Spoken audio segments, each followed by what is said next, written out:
Selamat pagi, siang, dan malam. Halo pemirsa yang budiman. Kita kembali berjumpa dalam laporan mendalam seputar dinamika sepak bola nasional. Biasanya, narasi menjelang sebuah laga akbar, terutama yang mempertemukan dua entitas sejarah seperti Persib Bandung dan Persija Jakarta, selalu didominasi oleh ketegangan. Seolah-olah udara memadat, penuh dengan intrik taktik, perang urat saraf, dan tekanan psikologis yang mematikan. Namun hari ini, dari kamp pelatihan Pangeran Biru di Kota Kembang, kami justru menangkap frekuensi yang berbeda, sebuah anomali yang menyejukkan. Di tengah persiapan menuju duel yang sering dijuluki El Clasico Indonesia ini, yang kita saksikan bukanlah wajah-wajah tegang yang terkunci dalam ambisi semata, melainkan potret manusiawi tentang persahabatan, kehangatan keluarga, dan kegembiraan sederhana yang menyentuh hati. Mari kita memulai perjalanan ini dengan menyoroti sosok Eliano Reinders. Keputusannya untuk meniti karir di Indonesia ternyata membuka lembaran kehidupan yang tak terduga. Sebuah proses akulturasi tengah berlangsung, mengubah cara pandang dan kenyamanan hidup. Laporan eksklusif mencatat bagaimana Eliano mulai menemukan ritme yang selaras dengan denyut nadi kehidupan di Bandung. Jika dibandingkan dengan latar belakangnya di Belanda, sebuah negeri yang dikenal dengan sistem keteraturan namun cenderung individualistis, Indonesia menawarkan sesuatu yang kontras, kehangatan komunal dan interaksi sosial yang cair. Suatu momen dapat terekam kamera baru-baru ini, bukan di lapangan hijau, melainkan di jalanan kompleks perumahan. Eliano, tanpa atribut kebintangan, terlihat berjalan santai menemani putranya Luai. Tidak ada jarak, tidak ada protokoler ketat. Ia membiarkan dirinya lebur dalam suasana lingkungan, menyapa tetangga, dan menikmati udara sore selayaknya warga lokal. Pemandangan Luai yang ikut bercengkerama dengan lingkungan sekitar menjadi simbol bahwa keluarga ini telah benar-benar pulang. Mereka tidak sekedar singgah, namun menjadikan tanah ini sebagai rumah. Kenyamanan ini rupanya terpancar hingga ke benua Eropa. Sang kakak, Tijani Reinders, yang kini berkarir di level tertinggi sepak bola Italia, menangkap sinyal kebahagiaan tersebut. Dalam suatu kesempatan, Tijani mengungkapkan pengamatannya yang rileks bahwa sang adik terlihat jauh lebih sadfat dan menikmati hidup sejak menetap di Indonesia. Pernyataan Tijani tidak berhenti pada kekaguman.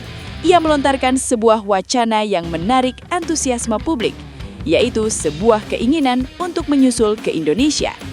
Tijani mengisyaratkan jika agenda kompetisinya di Eropa telah usai pada akhir musim nanti, ia berencana untuk datang dan merasakan sendiri atmosfer yang telah membuat adiknya begitu betah.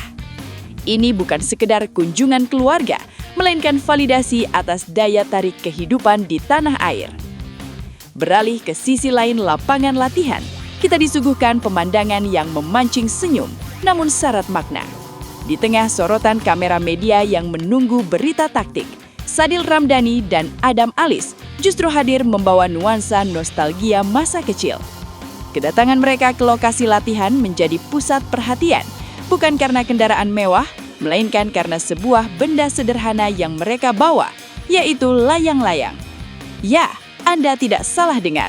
Dua atlet profesional menjelang laga paling krusial musim ini, dengan santai memamerkan layang-layang kepada penggemar dan rekan setim.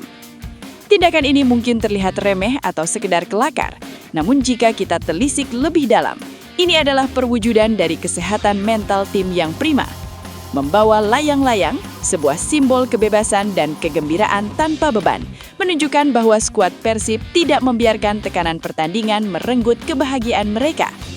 Sadil dengan gayanya yang khas, seolah ingin mengajarkan kepada kita dan mungkin kepada Eliano yang berada di lingkaran pertemanan yang sama, bahwa sepak bola, setinggi apapun tensinya, tetaplah sebuah permainan yang harus dinikmati.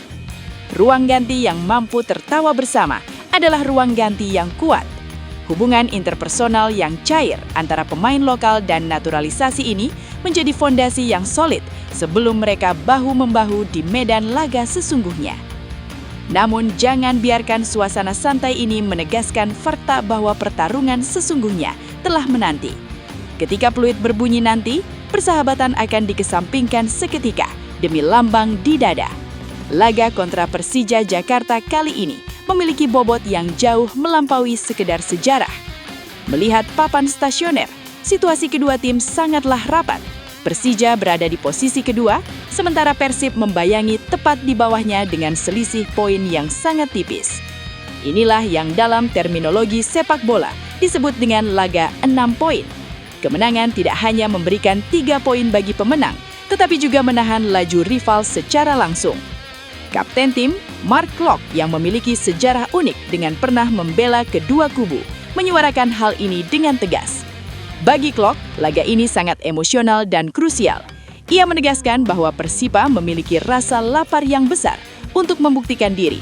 Menurutnya, persiapan tim musim ini, kualitas kuat dan mentalitas yang terbangun sudah berada di jalur yang tepat untuk menghadapi laga seberat ini.